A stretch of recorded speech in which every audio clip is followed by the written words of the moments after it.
Hi, everybody. Mike was getting us started, and then I said, okay, I'll get us started. I'm going to sit up here because we don't have a podium today. Fantastic to see you all here. I have to apologize. I'm Willow Bay. For those of you who I don't know, the Dean of the Annenberg School for Communication and Journalism, and a cold combined with a trip to London meant that my voice is a little throatier than usual, so I apologize in advance for that. Thank you all for joining us today. As you know, we're partnering with Columbia's Tao Center, and we're delighted to be doing that. They have been a thought leader in advancing our understanding of digital journalism and bridging divides between technology and journalism, between research and practice. And I'd like to acknowledge Emily Bell, their founding director, who is with us today, and you'll be seeing her up on stage shortly. As you probably know, she was a pioneering and award-winning journalist who spent most of her career at The Guardian, and her work on Tao, on the collision between traditional publishers and tech platforms, really sets the stage for much of the conversation and much of the work that's gone on here today. I'd also like to thank Colin McClay, who heads our Annenberg Innovation Lab, for always encouraging us to convene around the major issues of the day, along with Annenberg professors Mike and Annie and Gabe Kahn, who you'll also see up here shortly. And a special thanks to Maritzel Roca and Sophie Madej, who really kept us organized and on track. So ladies, thank you to you for that. And then really I'd like to thank all of you who are participating, all of the media executives, academics, journalists, and industry experts. And a special welcome to our students who are participating and to Annenberg Media, who is covering this for us today. Today's discussion about the ethics of content moderation and social platform is really a critical element of a larger conversation about the impact of digital technologies and new forms of mass media are having on our daily lives and on society more broadly. The speed and scope of the change that we are living through is really breathtaking and unprecedented. Wireless communication, for example, has been the fastest diffusing communication technology in history, with social networks connecting billions in just a few short years, remaking entire industries and profoundly reshaping how we work, how we live, how we play, how we engage with the world around us, and how we engage with the people who are closest to us.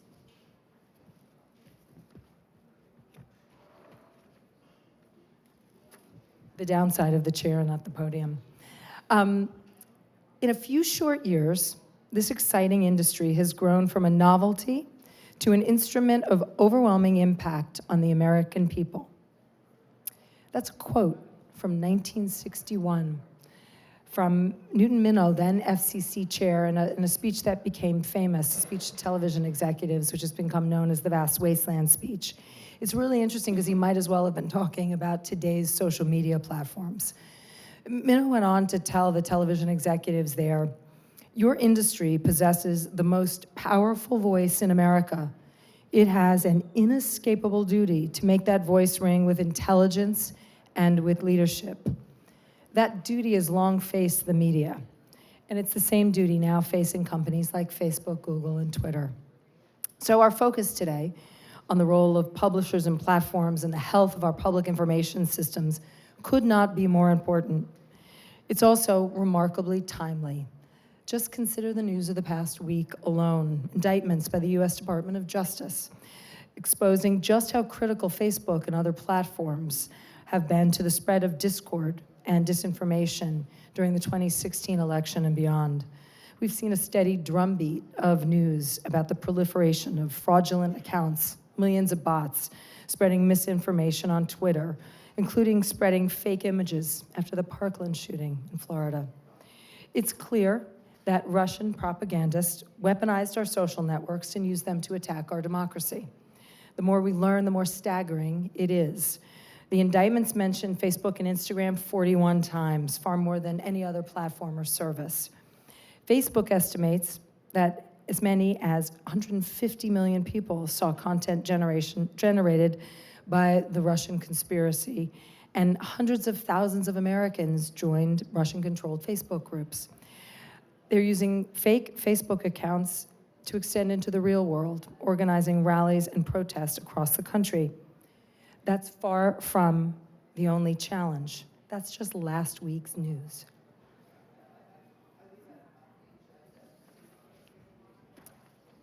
As you all know, the big tech companies are facing a chorus of questions from consumers, advertisers, lawmakers, and even their own employees and investors about their platform's vulnerability to propaganda, manipulation, and abuse, and whether they will save the news business or destroy it, and along with it, American democracy. The marketplace is taking note. Last year, big advertisers like AT&T or Johnson & Johnson pulled their business from YouTube because they were concerned that their ads would sit alongside offensive content or extremist content pushed on consumers by the publisher's ad algorithm. And just the other day, the chief marketing officer at Unilever warned Facebook, Google, and Twitter that his company might follow suit. So too, there are growing calls for regulation. For example, Senator Dianne Feinstein recently warned top executives at several platforms, her own constituents right here in California, that if they didn't take responsibility for fixing their problems, the government would step in and do it for them. Former tech executives and funders have started speaking out about the addictive nature of social media and warning about the impacts on society, especially on kids. Facebook itself is recognizing the risks and now says it's changing its practices to promote users' well-being and to encourage more meaningful interactions and less passive consumption of content. That's tech, that's the platforms, and then there's journalism. The journalists in the room all know what the rise of digital platforms have meant for our profession. In 1990, nearly 57,000 journalists worked in American newsrooms. By 2015, the number was below 33,000. Journalism hasn't yet engineered a sustainable business model for the digital age, and I say not yet because I still believe one will emerge. It quite simply has to, and we must make that a priority. We need a new, sustainable business model, and we have to rebuild trust in media and trust in journalism in particular. We've seen the damage done by the dissemination of hoaxes, misinformation, disinformation, and along with it, the weaponization of the term fake news. And with advances in AI, fake video is here. USC Professor Howley, I just actually saw him present in London this week, is one of the top innovators in this area, and he warns that soon no one will be able to tell the difference between fake video and real video. And Aviv Avadia, hope I'm pronouncing his word right, he's a fellow, you're one of your fellows, and the chief technologist for the University of Michigan's Center for Social Responsibility, is deeply concerned about the rapid development of these technologies. He says we could be facing an information apocalypse. So here we have these two deeply connected and interdependent industries, publishers and platforms, both in turmoil, in crisis even, with implications for our democracy and for our society. And the questions we're posing today have a new, powerful sense of urgency, and they demand a call to action. The distinction between platform and publisher is at the heart of today's conversation. How do the responsibilities differ? Is it actually a distinction without difference in today's media landscape? And what does that mean for engineers and executives, for journalists and policymakers? And what role can we in the academic community play in helping answer those questions?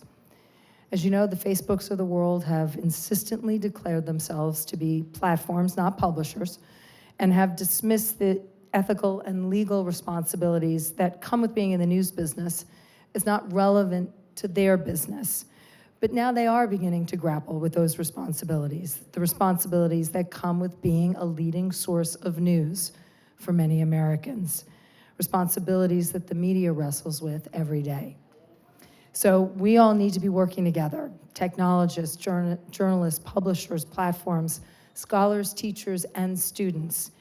And let's not forget our role as consumers and citizens.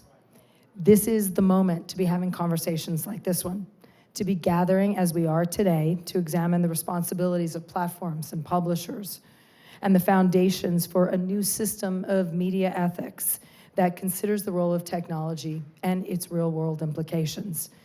This is the moment for us to be working together to develop a shared vision of public information systems that are accurate, ethical, and free of bias, not ones that are simply the consequences of narrow business models or driven by algorithms that prize engagement at all costs.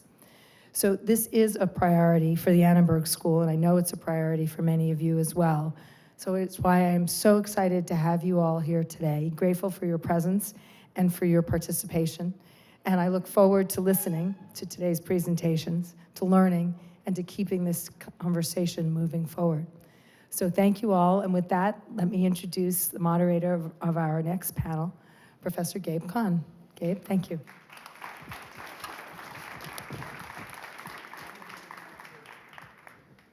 Thank you so much. Thank you, Willow. Hello, everybody. So the sort of headline for this conference is the ethics of social platforms and content moderation. And in this panel, we're going to be talking more specifically about the relationship between publishers and platforms and sort of pulling apart different aspects of that relationship. So let me sort of introduce our panel and also sort of simultaneously get this conversation going. So Jennifer Greigel is a professor at Syracuse University. Before that, Jennifer lived in a lot of different worlds, including rock band, finance, social activism, and now she has entered the safe space of academia. And lucrative. Jennifer, in your work, you've noted how the conversation around ethics or conversation around moderation of conversations as they take place on platforms, in a certain sense, went forward without really any bumpers for a while. And now we're seeing a combination of social activism and corporate social responsibility in a way sort of converging to try to corral or push this experience in a new direction. Where is it going, and is that enough? And is there pushback? So just to give a little background, I first became interested in content moderation in the mid-2000s. I was an LGBT activist, and I became really tired of seeing LGBT youth commit suicide. They were experiencing a lot of cyberbullying on the platforms, and there wasn't a lot that we could do to help support them, and I wanted to get involved and started there.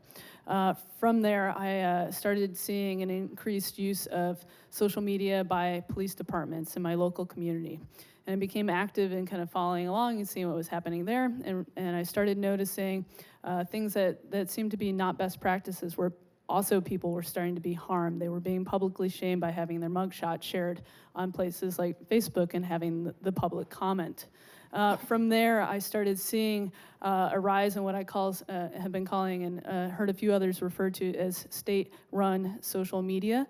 So as we talk about today, publishers and platforms, I think we have to also acknowledge that the state is using social media in a way to communicate directly with the public at really incredible rates here in the United States.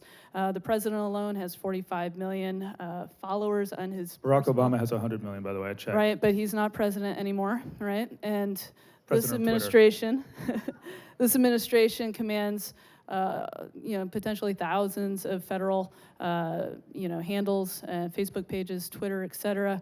So I think when we're starting to think about content moderation, we talked a little bit in the morning session too about Section 230 and how that is really kind of helping to kind of set what publishers can do on the space and how they can interact. But I don't think it's enough. I think we need to look at corporate social responsibility to help motivate them to do some good work in this And you space. mentioned Section 230. Can we just kind of give a working definition of that for this audience? Sure, it's, and I have to give kudos to my co-author, Nina Brown, who's back at Syracuse, and I'm from the Newhouse School as well, so Mass Comm and Journalism School, for those who don't know. But Section 230, again, is just the US regulatory law that allowed publishers to actually start doing content moderation and pull it down. Before that, there was risk to them and exposure. So, but again, I don't think it motivates them to really do that level of content moderation that we require in this digital environment now. Thank you. Sarah Roberts is an assistant professor at UCLA, and she was one of the first people to sort of try to understand, let's just call it the process of production around social media in all of its phases. Sarah, when we talk about moderation on these platforms, as end users, we sort of assume that there is some kind of technical wizardry going on to adjust the conversation or contain it in some particular way. But in fact, in many cases, there's human beings out there. In many cases, they're far, far away. What should we really understand about the process of commercial content moderation and what's involved in that? Thank you. So I've been looking at this issue of human actors within the production chain of social media and user-generated content for about 8 years. And I continue to be fascinated by the fact that for many of those years, I spent a lot of time trying to convince people that A, that was going on, and B, that they should care. I don't get those same questions as much anymore. And there's a whole room of people here who care very deeply and who want to be in dialogue around these issues. So I'm aware of that kind of sea change that is being provoked from many realms, including the work of the people in attendance today, my colleagues here, but also coming from the public and their desire to have a more sophisticated and nuanced understanding of the social media environments in which they increasingly engage, not only for leisure activities, but as expectations of work with state agents and actors, with a lot of people from high school that you wish you weren't connected to anymore, and so on, and the whole gamut. And so, for me, the process of people actually adjudicating content on behalf of social media platforms has a particular blush in the context of multi-billion-dollar platforms with billions of users around the world. Certainly, I would argue that adjudication and governance processes have been underway on the internet since the dawn of the social internet. That predates things like the web, that predates things like looking at pictures online. I mean, back in the text-based days, these kinds of issues were being wrestled with, but the stakes were much lower. We're talking about industries that have hundreds of hours of content uploaded to their site in terms of video per minute per day, billions of pictures. It's the primary outlet for news for many people. So the stakes are high when we're talking about that kind of magnitude, volume, scope, and scale, and when we're talking about global reach. So from my perspective, it becomes acutely important for everyone, whether it's just kind of lay users, whether it's people in media industries, whether it's people who are in regulatory positions, and everybody in between, to understand what the actual production cycle of social media might look like. And I think early on there was a tacit understanding of an individual to platform to world in terms of the relationship, that you could come on, express yourself, press a button, and disseminate around the world, and that very little stood in the way of that activity and others being able to receive or engage with what you've said. But in fact, and that may be still true in many cases. In fact, in the vast majority of cases, content really doesn't get adjudicated, so we can think about that too. But in other cases, there are policies, people, and processes making decisions about what should stay up, maybe even what goes up, what should stay up. Sometimes it goes up and down, which can lead to confusion. And you take that and you couple it with scope, scale, volume, speed, and then you kind of overlay a propensity towards policy and process opacity from major firms, and it's very easy to see why the public might feel frustrated, disengaged without a means to democratically act towards the platforms, and really with no real understanding of what those cycles look like and under what conditions that material comes up or comes down. And then most importantly to me, who does that work?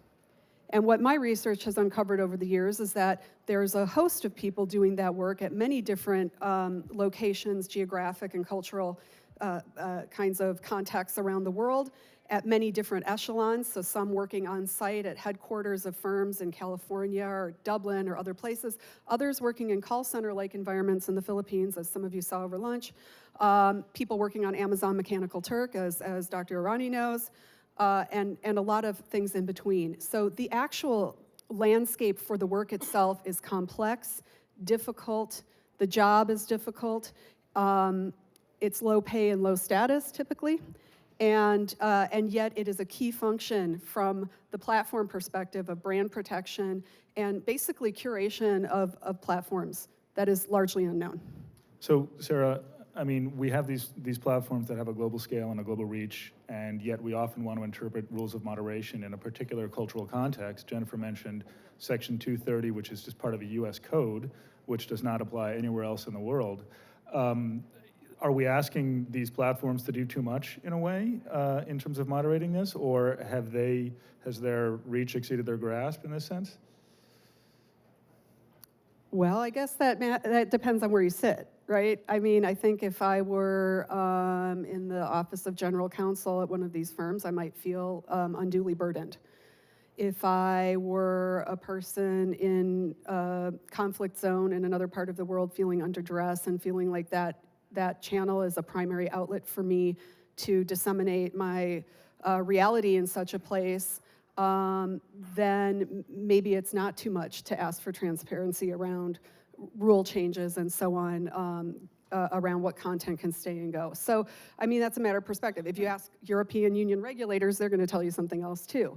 I think, really what we have to do is we have to really go back before the problem coalesced into it being something we could kind of have a conference about, for example, to understand that, there were a host of decisions along the way that kind of led us to here that weren't inevitable.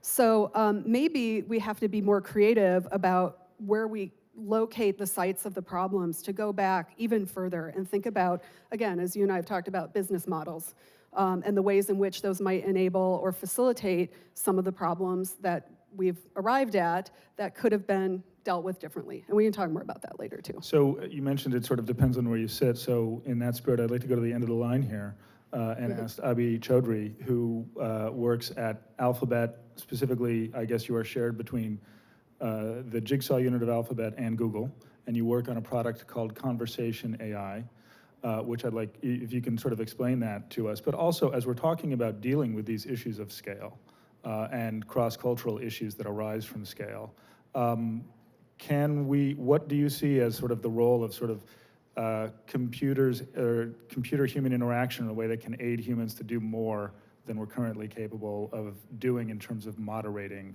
this space? Thanks.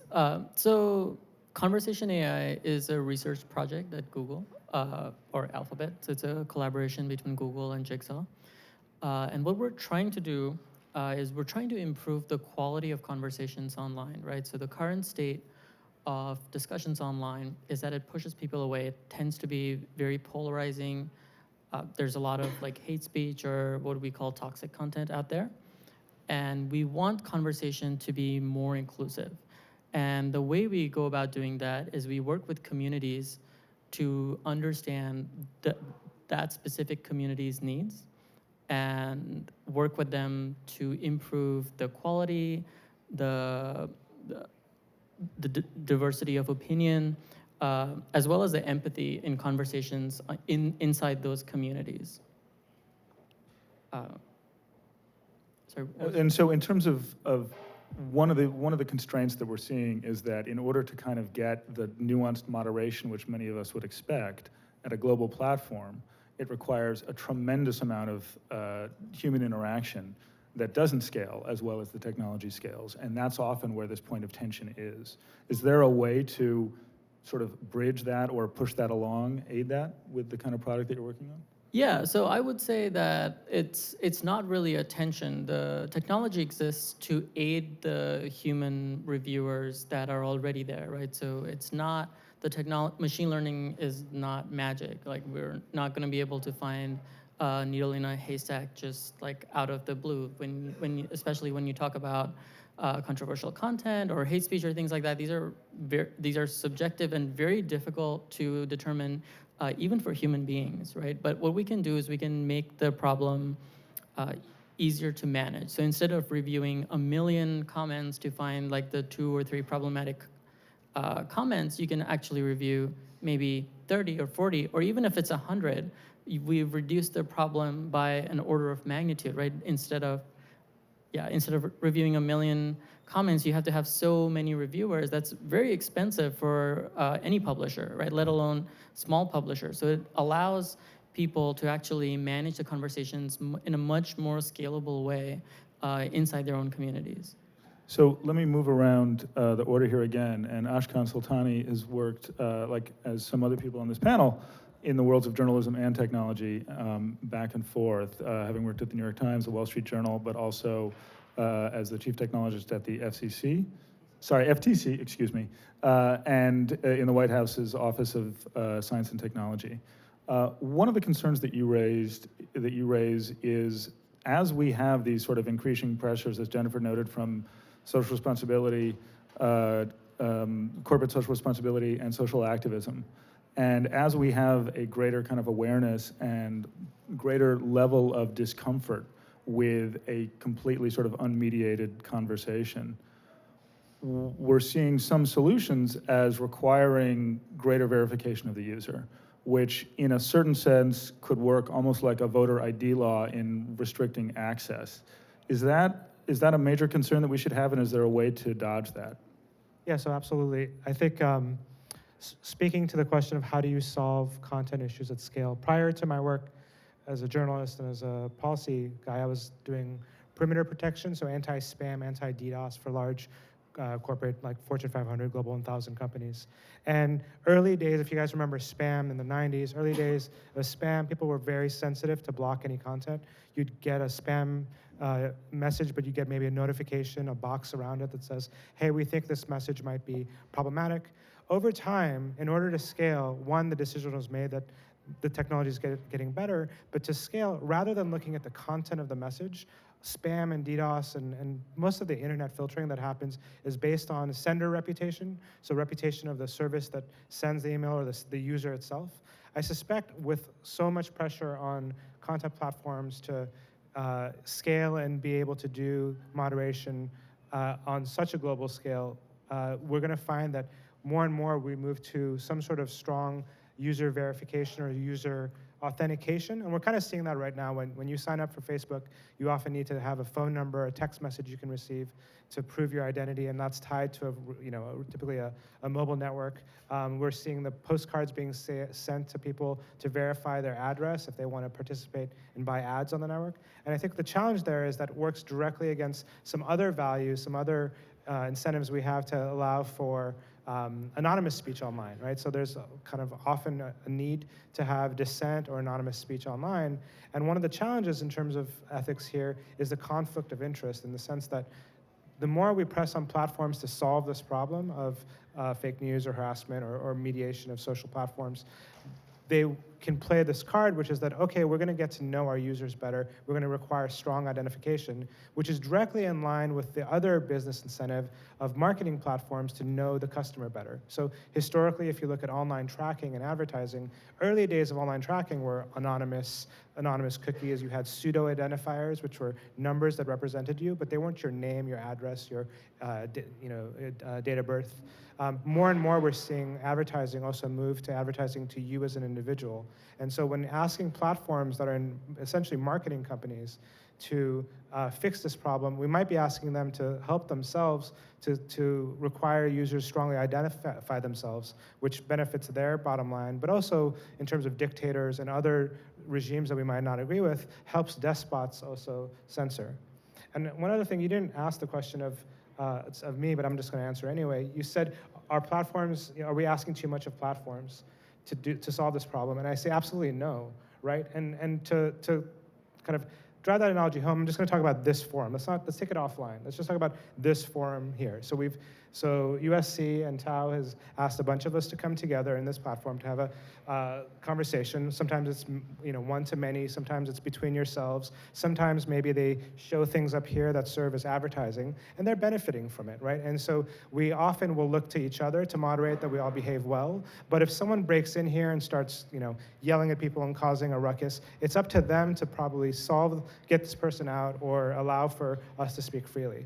And now if they move this conversation into the football arena and scale it on a larger basis, it's still on them to make sure that they have the capacity to make sure that we're safe, we can maintain a conversation, we can enjoy the benefits, and it's on them to do that. And I think it's the same with the platforms. They've scaled on a global basis, and they've done so for a number of reasons, including the bottom line.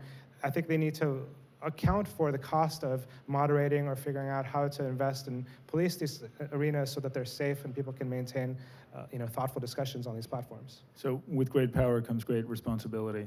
I absolutely agree with you there. Andrew, one of the things that we've seen and really in sort of these public forums and why essentially we're having a conference about that is because the environment has become so difficult, so polarized, so toxic. And there's many factors that lead into that. But have we really thought enough about the kind of design around the conversation that we want to have? Or have we just given everyone a microphone? I mean, I think my favorite Clay Shirky quote is, the internet has allowed us to figure out what everybody else thinks, and it's a huge disappointment. What should we be looking for? Is there a different way to go about this from the outset? So I think that one of the things we need to start with is first figure out who we are and figure out who we're talking about. Should we be dictating to the platforms, to Facebook, how they should be managing a global conversation, or should we be looking at how we want to manage the conversations that we're part of or that we control? So I work for Mozilla, and the project I run, which is called the Coral Project, we work closely with journalists to help create decentralized communities. That is, communities that are run by the newsrooms. There is no central data store that can be sold or can be hacked. And also, it is not based on the tools that Facebook controls, which aren't built for journalism and aren't built to help journalism. We found ways of hacking them and using them to try and create communities around journalism. But it is a really dangerous place as a media company to rely on such a giant third party for a direct relationship with your community and with your audience. And we're seeing that outsourced so much now, as saying, well, we can't manage communities ourselves, so they seem to be doing community, where we can already see the problems that are coming. And so the analogy I give is that, imagine that you're trying to collect food for a food bank, okay? So you could just place 100 empty cardboard boxes around LA and just leave them there and come back a couple of days later and see if you've got any food. What's going to happen? People are just going to throw trash in it. Or you could say, look, what are we trying to do here? Well, we're trying to collect food for a food bank. Okay, so maybe we just take 5 boxes and we say, where are we going to get food? Well, we're most likely to get it outside grocery stores. So we put them outside grocery stores. And then we need to write on the box, collecting food for the local food bank, because we're giving no direction. And then, because there's only 5, well, we can probably keep those clean of trash. And then if people put tins of food inside, we could put it next to the box and say, here's examples of the best of what we've got so far. So when people are going into the grocery store, they're thinking, oh, okay, I know what they want now, and they've got tins of peas, so maybe I'll get a tin of carrots. And right now, as news organizations in journalism, we're putting an empty box at the bottom of every single article, write your comments on it and nothing more, walking away and then being amazed when it gets filled with trash. And the problem is strategic, and then the next stage of the problem is, well, how do we use tools more effectively to be able to manage that? But in terms of journalism, putting all that on the platforms isn't just unreasonable, it's just the wrong way to think about it. So, Sarah, let me bring this back to how we're designing this, where these conversations are taking place. Because one issue is that, as Andrew mentioned with the Coral Project, the job of curating a conversation around content was largely ceded to the platforms because that's where everybody was, and because they were better at building the technical tools and it spread better, et cetera. In a way, it's not a fair fight. They have a lot more resources to design these tools. They have a lot more incentive because they can extract so much value out of it for advertisers, for consumer profiles, and so forth. Is there some way of rebalancing this?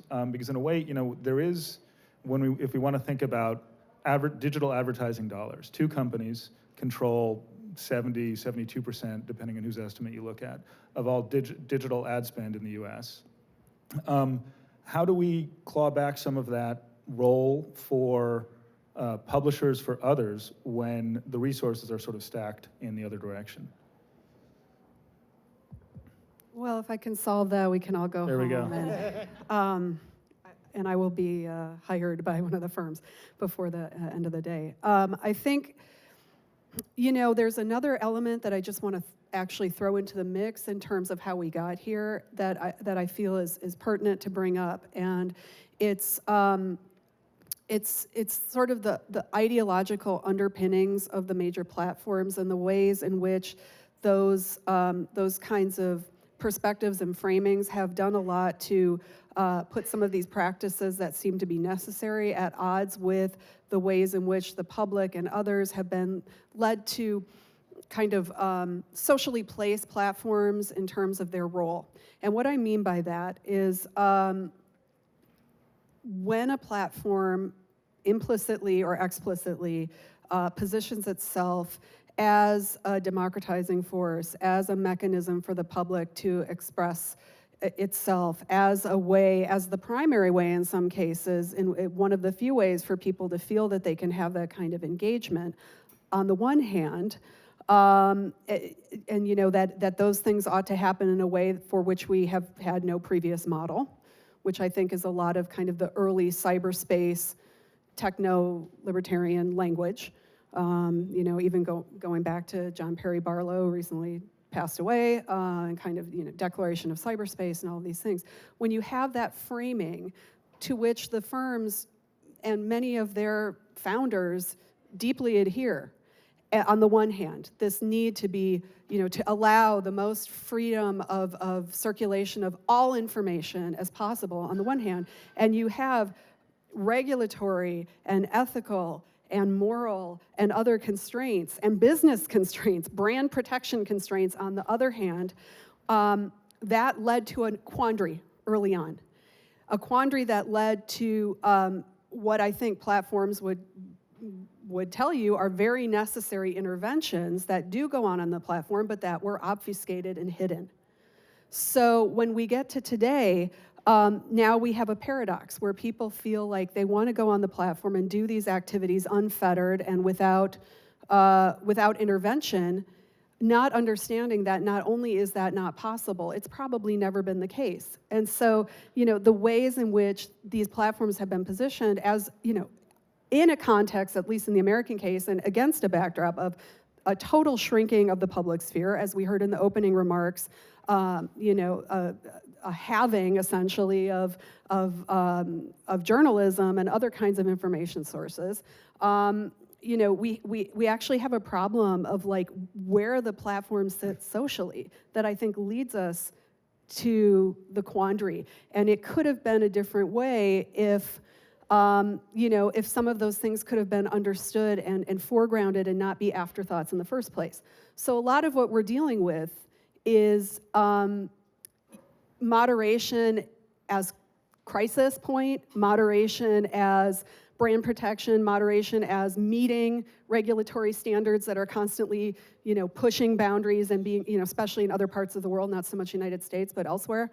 And really a game of catch-up, because these issues were not considered important in the beginning due to the ideological and sort of existential positioning that the platforms had. So I just like to raise that to complicate the conversation. I mean, it doesn't really answer or solve the problem. It makes it more complicated, but we need to kind of think about that. Well, I think the point that you're on here is that there's this blurring of sort of civic goals and the way that certain platforms sort of drape themselves in this language, whether it's connecting people or something like that, that are really 100% aligned with business goals and possibly are really a product of business goals.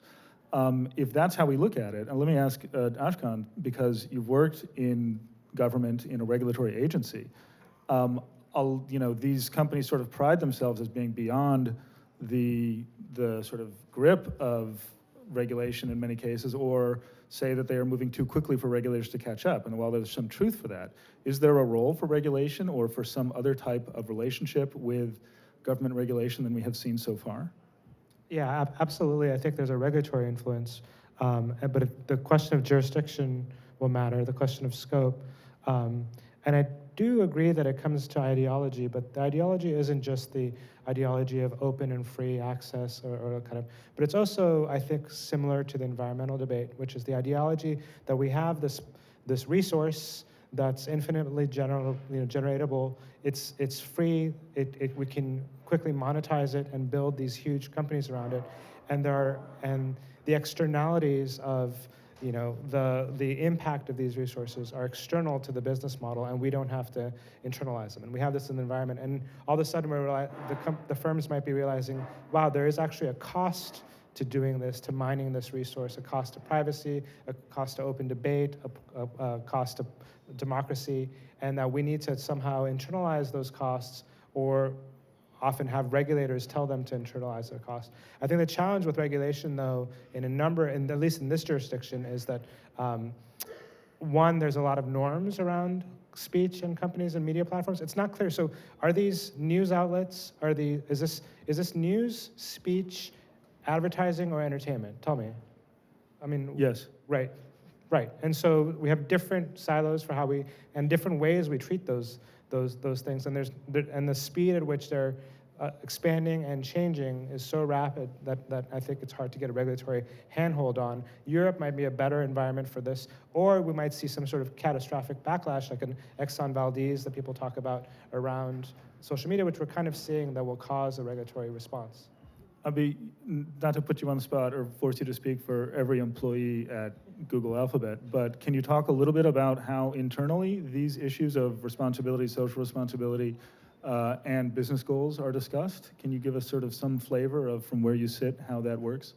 I mean, I can't speak for Google or for the 70,000 employees. Like, I don't meet with them daily, but I know inside our group, it is something that we talk about a lot, right? And especially working in text classification, where our machine learning algorithms are only going to be as good as the data that goes into it. And unfortunately, we live in an imperfect world where biases exist, right? Biases exist in all of us.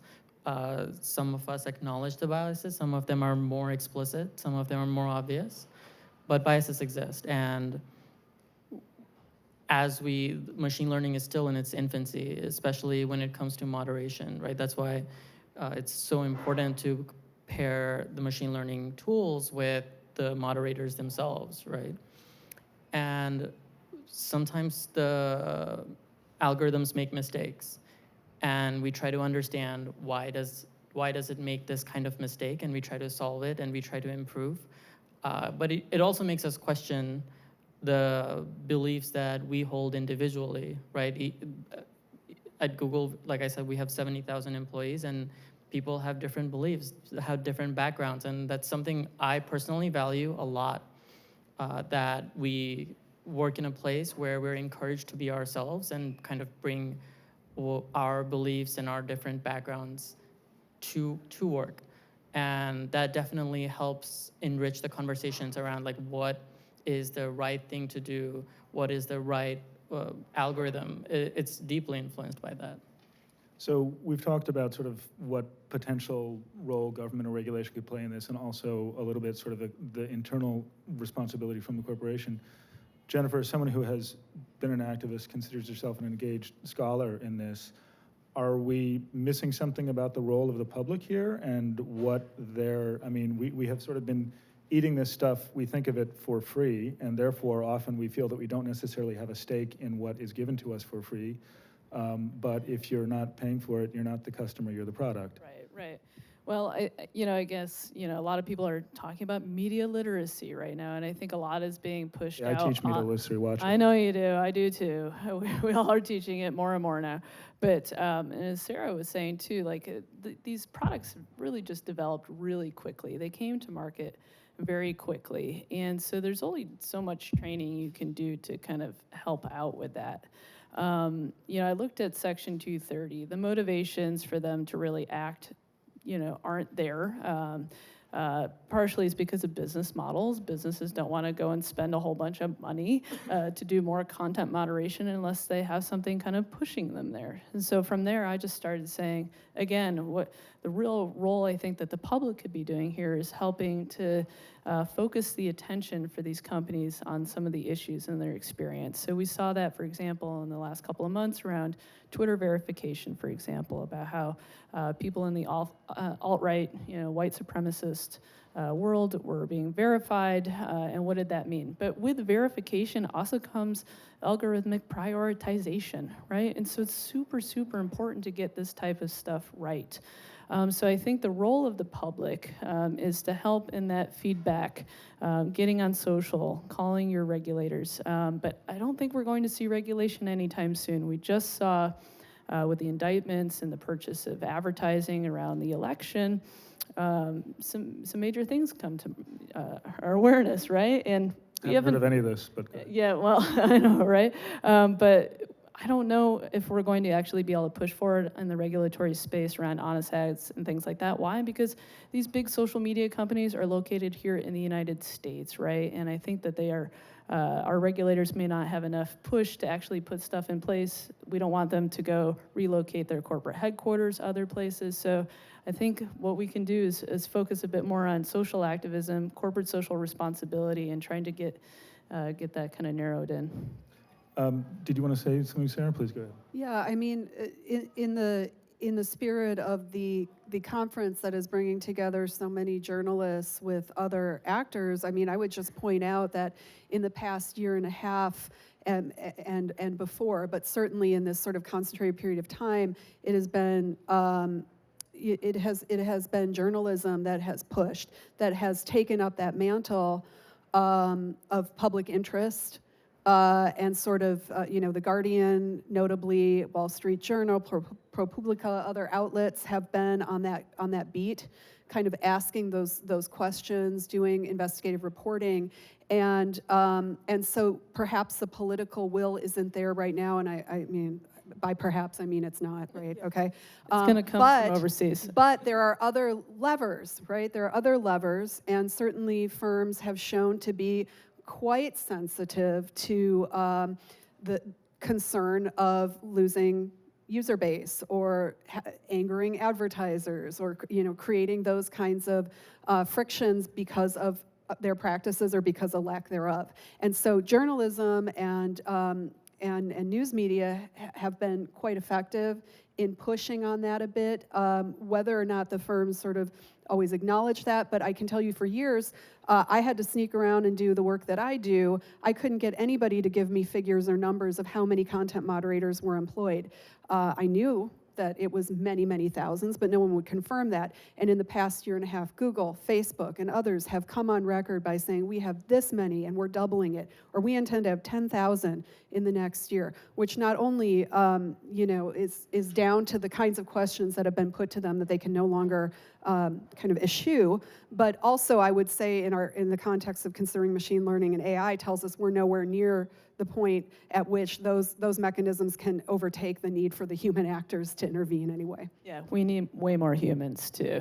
More humans. Some of the first numbers I saw out there were because of your work. Yeah. So thank you in that. Thank you. Well, I think soon all those Uber drivers can, once we have self-driving cars, can shift over to content moderation. Yeah, Andrew, it's a really awesome show. I know that, there's widespread dissatisfaction with the status quo. Can you help us understand what might be possible? And if we are offered a plate of broccoli, will we eat it in terms of high quality conversations that are out there? Are we sort of stuck in this, or is there another way to kind of exit this? I'm just reluctant to talk about this again as All right, everything, this. because, as you say, it's news, it's entertainment, it's conversation, it's all these different things wrapped up in one. I think for the work that I focus on in this particular segment, which is really just looking at journalism and its role in society, and how does that interact with the activity on social media in different ways. We know that social media is a source for journalism, and to some extent, it's also a space where journalists interact. But it isn't currently a strategic focus, and that's one of the reasons why, as Willow talked about in the introduction, that there is a falling in trust in journalism, because digital media we expect to be interactive, and journalism is still fundamentally broadcast in the expectations.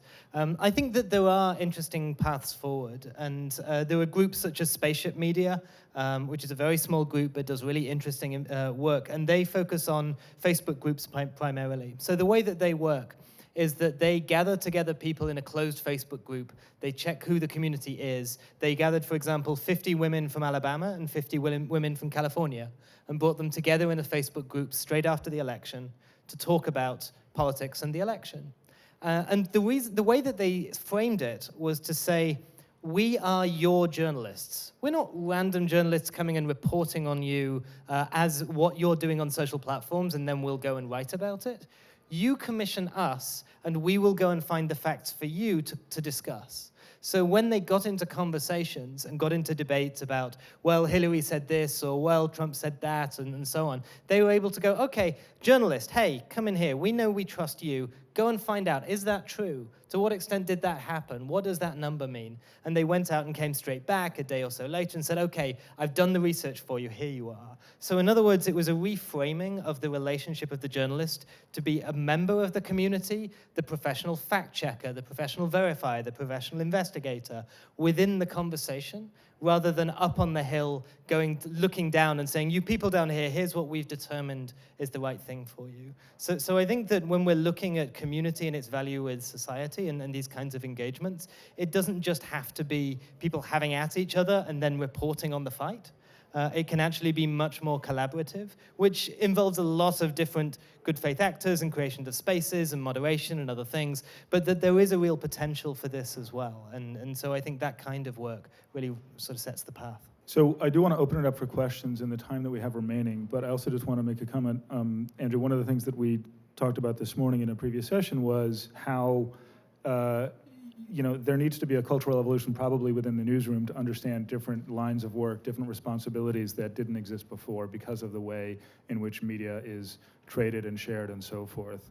And that is, as folks here who have worked in newsrooms know, that's difficult to get these folks to change culture. With your work at Coral, have you seen that once you sort of put these tools in place, that kind of cultural shift can happen, or at least make progress? So I have it will stun you to hear that I have met a lot of cynical journalists. I know, remarkable. There are 3 questions that you can ask that will just crack open the door to the most cynical journalist to open them up to the idea of community engagement. Okay?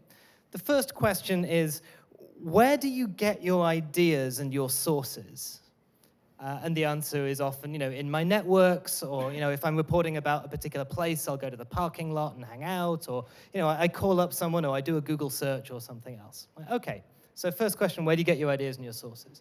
Second question, do you believe that among your readers, not the audience in general, but your readers, there are people following your work who are experts about what you write about? And the response is always, well, yeah, I hope so. I hope, I write about this area. I hope people in the area are reading about it. I write about crime. I hope, experts and judges and policemen are writing about it because, I want to influence things. And, playing on a journalist's ego, it turns out, is quite successful. And so the third question is then just, well, would you like to talk to them? Would you like to find them? If you think those are the experts and you're trying to find sources and information, how could you even just, if you think they're out there, how can we talk to them? And at that moment, then it opens up to, well, I mean, okay, so what do I do? And it's like, okay, now we can have a conversation. So really, it is an extractive model, and we need to move beyond that extraction to real community engagement. But just starting with that, I think, can actually start a conversation. So I'd like to expand that conversation and open it up to the audience. I think we have a number of mics that can roam around, but please just raise your hand if you've got a question here that is, again, sort of what we're trying to moderate here. So please don't be shy. Jennifer, do you want to add something, a comment to that? No? Well, okay. Silence, like one of my classes. Okay, here we go, right in the front row. Thank you.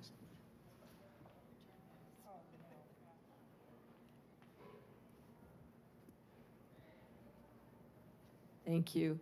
I wanted us to hear you drill down a little bit on what we're talking about when we say community engagement. So we talk about community as if we all understand what we mean.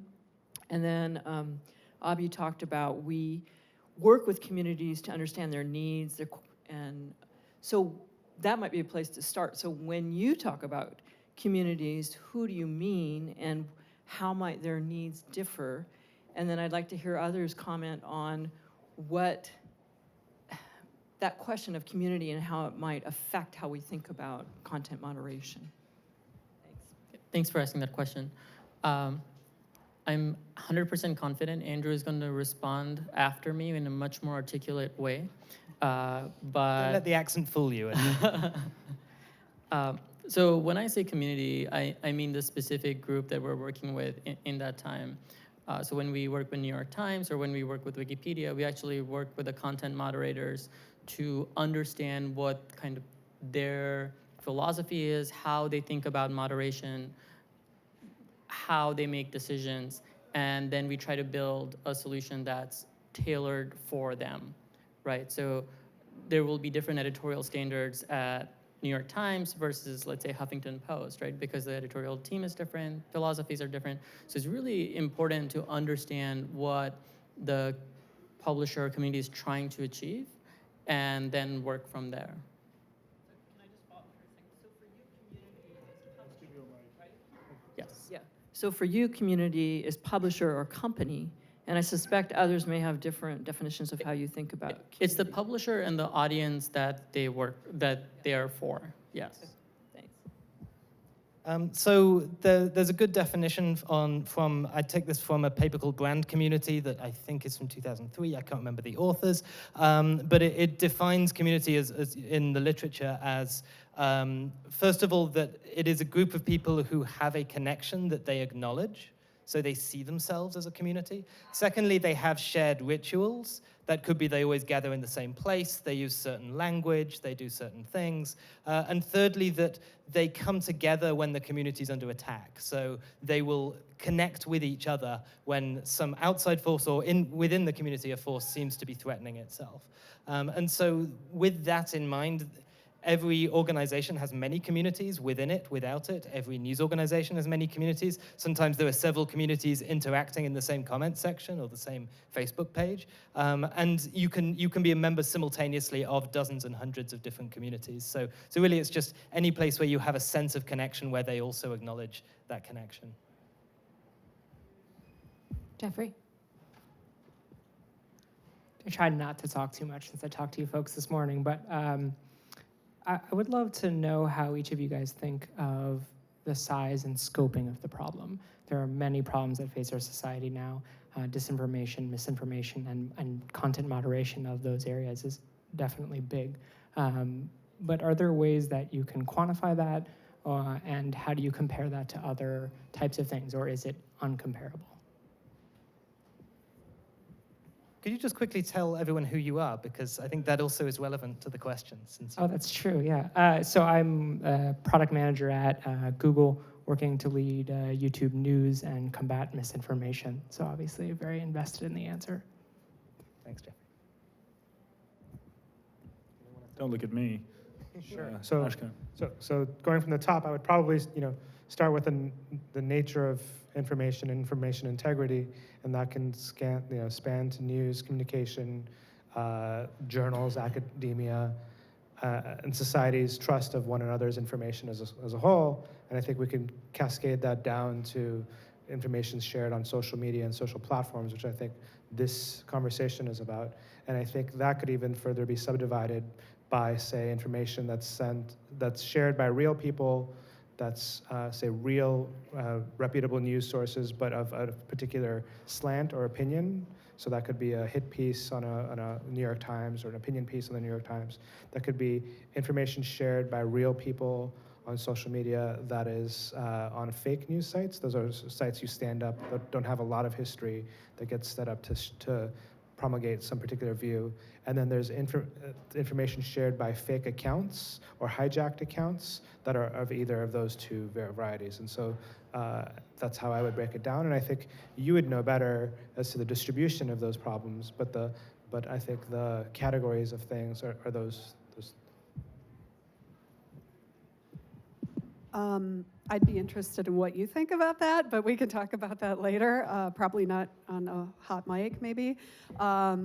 I would say that, one of the difficulties and challenges that we even, I would say, have in this moment, in this forum, is that we are talking about numerous issues, each of which could be pulled apart and contended with. And so, information integrity, veracity, the content itself, is someone being harmed, is it illegal? All of these things are now being kind of like conflated, and that's a little bit challenging in terms of trying to talk about it all. But that having been said, I can tell you that, and of course, the other thing is there are many ways to quantify it. Of course, businesses like to quantify things in matters of dollars. So I can tell you that someone told me in, sort of asking that it not be directly attributed to a particular firm, but it was a major firm that from their sort of executive suite, they were told that the problem of, sort of all rolled up moderation, information integrity, fake news, or, these other all of these kinds of crises were what they considered to be a $1 billion problem. In other words, they were ready to throw everything at it, all the resources, all the ingenuity, all the technical savvy.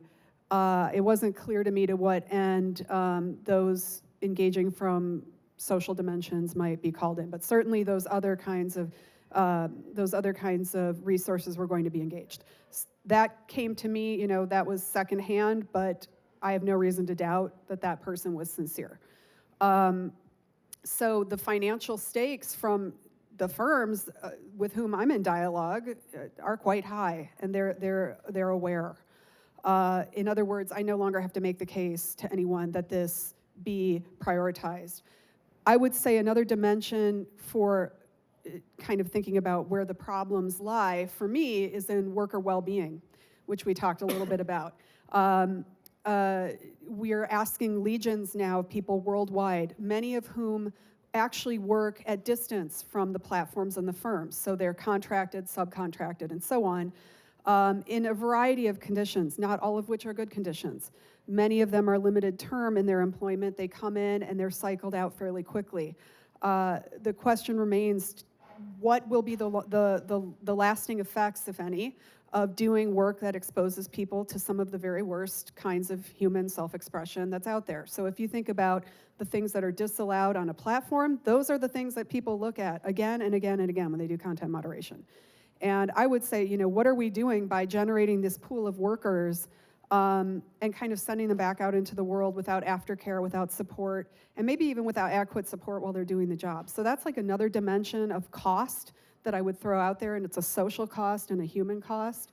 But the bill is going to come due on that one at some point. And as a matter of fact, Microsoft is being sued. So it may come sooner rather than later by some former employees. I think we have time for one more question, and I see a hand go up in the back there. If you can. While you're heading back there too, maybe I could Please, Jennifer. parlay that. I don't have any hard stats and numbers, but I often just look at use cases coming to market. So like this past week in Parkland, we saw on YouTube trending video, some disinformation about actors, right? These victims being actors, right? And that was trending.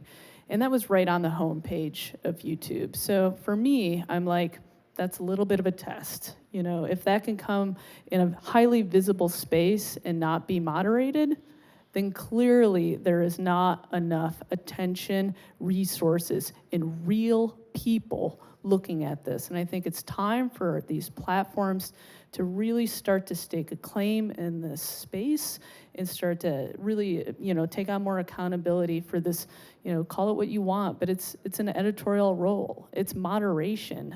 We need them to step up in this space. Just real quick, I think another slice at that in terms of size and scale of the problem for, say, Google is, so we have a number that's 70,000, which is the number of engineers that you just, or number of employees that you cited. Question is, what percentage of those are engineers of homogeneous nature? What percentage are social scientists? What percentage are policymakers? And then what percentage are dedicated to this task? And I think that's another way to try to scope the size and scale. In security, you have like dollar spend and number of headcount dictates how good of a security posture you'll likely have. If you're looking at any org, I think you can try to do a similar rubric around this problem in terms of employee count or resources spent on this topic. Question. When we're talking about misinformation, are there any corporations or organizations that are strategically looking at exposing those kinds of things to their customers so their customers can be aware of the scope of the problem and also maybe double check? It kind of reminds me of Snopes, you know, where you can check and see, is it real, is it not real? Are there corporations or organizations that are looking at that strategy? Please, Ashkan. Yes, there are. There are existing corporations. I know Facebook has tested out different things. They actually found that saying this is disputed by different fact-checking sites hasn't been successful. It actually hasn't changed the circulation so much. And I think that's partly because it's also a demand problem. It's not only a supply problem, that people are looking for sources that will verify and confirm the way they already feel, versus trying to figure, and then they will want to share that to confirm to everyone else that their feeling is correct, versus who has the actual facts. So I think it is also a societal issue, but the group who are best at this is First Draft News, and also Sally here, who asked the first question, her work at the Trust Project as well, who are helping create signals for Google, Facebook, and others to be able to really indicate which information is reliable and not. But also I would look at First Draft News as well if you want to look at different definitions of misinformation. They're really leading and do work in different countries around that, and they're part of, one part of Harvard, is it the Berkman? Shorenstein, thank you, yes. So I think at this point, we're out of time on this panel. I want to thank all our panelists for participating, for being so thoughtful in the way that they've responded to this, and also to all of you for enriching this conversation. So thank you.